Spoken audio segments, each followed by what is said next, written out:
Alright, so before I start off today's video, I just want to formally apologize to the Beyond the Wire community because the sheer amount of people that died as a result of my friendly fire, I'm not even kidding, I don't think I've team killed more people in any video game except for this one. But anyways, I want to talk about Beyond the Wire, which is a first-person World War I shooter, and it's good. Now, personally, I'm not too much of a fan of World War I, primarily a bolt-action rifle, and I never really saw too much of an interest in the war because I only learned about it in like year 9 history. I still don't know why was it even fought. I don't understand. Like, some guy gets assassinated and then how did that lead to millions of people dying? I just don't understand. And I'm gonna be honest, I'm still confused. You get people say that Kaiser Wilhelm II, second or third, I don't even know. They say that, oh, he's this like good guy, but then are the Germans the good guys or the bad guys in this war? I'm a little bit conflicted. Should I be supporting the Germans or should I not be? But I mean, if you like PTSD simulators, then this game conveys that really well because, you know, the guns, the explosions, they sound beefy, they sound meaty, okay? There's like oomph behind every explosion, every gunshot.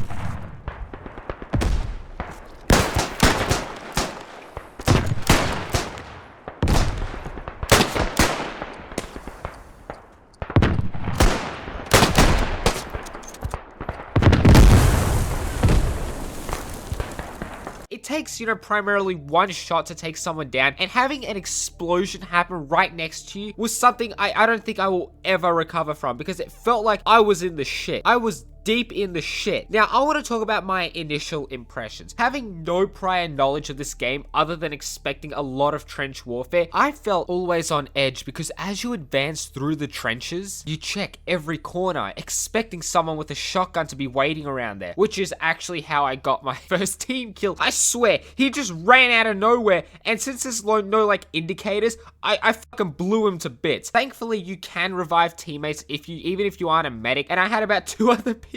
Literally, they came running right after I shot them, and they're like, what the fuck happened here? Like, did you shoot him? Did you shoot him? And then I'm like crying. I wasn't crying, but I'm like, bro, please, I'm so sorry. He fucking scared the shit out of me. I'm a noob. It's free weekend, bro. Have mercy on me. I genuinely thought that after 5 minutes of playing on this server, I was gonna get banned. But you know, speaking of my favorite weapons, the shotguns in this game are just fantastic because the raw power, right, with these things, they felt so good. And another thing that I loved was the cannons. It felt better than the ones in Battlefield 5. Now, I know that's like a really weird comparison, but basically, if you don't know, my favorite thing to do in Battlefield 5 is get one of those towed artillery, sit on the edge of the map, and just bomb villages, okay? Even though in this game doesn't have, like, you know, the same destruction physics and whatnot, just simply, bam, firing a big ass shell, seeing it travel over the battlefield and explode, and then you get the reload animation, you're punching a new shell in there. That's my favorite experience, and this game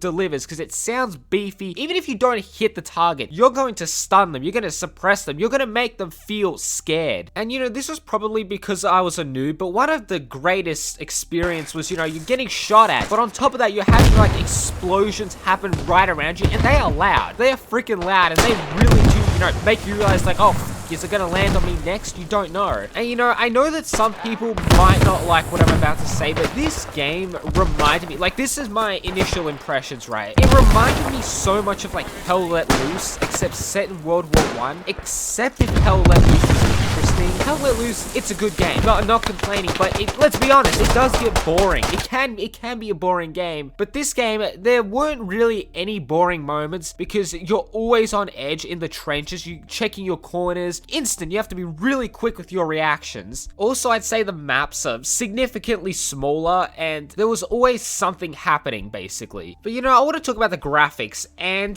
they didn't disappoint. The maps look good, and it was really nice running across the battlefield, you know, as you can hear the commander blow his whistle, and you're charging with your bayonet, and the dude literally turns into the Hulk when you do that.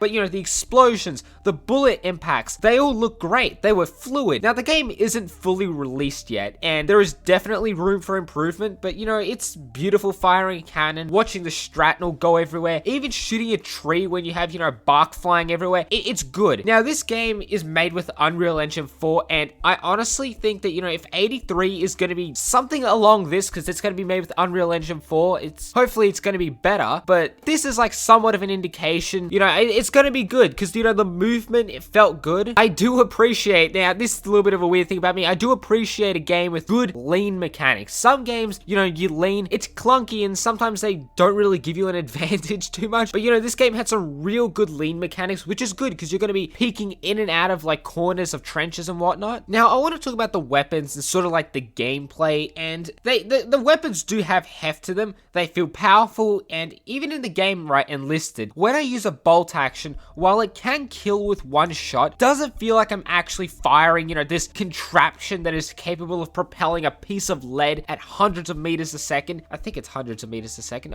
meters a second at least, and, you know, that is capable of penetrating a human body and killing it. Even using the pistols in Beyond the Wire, they felt powerful. They had heft to them. Like, every shot that lands does serious damage. The shotguns are also nice and meaty, because when you shoot someone, their body gets thrown around. But, you know, another good thing about this game is that, actually, no, this isn't really a good thing, but it's like a good and a bad thing. The bad thing is that the population of the game is low. Now, I had no issues finding games, but this was during the free weekend down in Australia. I know if it's a free weekend, everyone gets it, but, you know, it was populated in Australia. I don't know if this was only because of the free weekend, but, I mean, I have seen or heard that this game does have population issues, and the game, while isn't apparently fully released, so it is expensive. It's over like 50 Australian dollar dues, and that's a lot of money. But usually with games with small communities, you get people that are dedicated and take the game, I wouldn't say hyper serious, like where if you fuck up, they're gonna like vote kick you instantly. People were, you know, very accommodating and helpful, and they played the objective. They played to win, basically. They weren't like, you know, running around playing for kills. You know, they sat on a point, they were talking strategically and communicating with one another, saying, okay, you know, they're going along the flanks, or they're going here, go there, you know, medic here. It was good. I felt involved, even though I was probably a liability. You know, overall, my experience was good. I was left with a great impression of the game. Now, would I buy it? No. Personally, I wouldn't buy it, because I feel like it would fall into the same category as Hell Let Loose. I'd buy it, make a YouTube video on it, and then I'd never play it again, because I don't play Hell Let Loose again. I spent money on it, and I mean, I feel like I got the money's worth from the video, but overall, if I weren't to make a video on it, I would not buy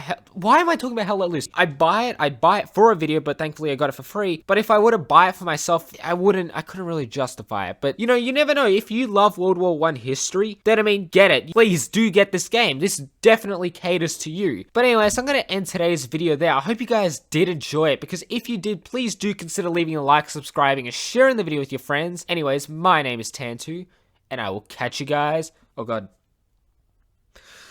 Whew, I was going to burp.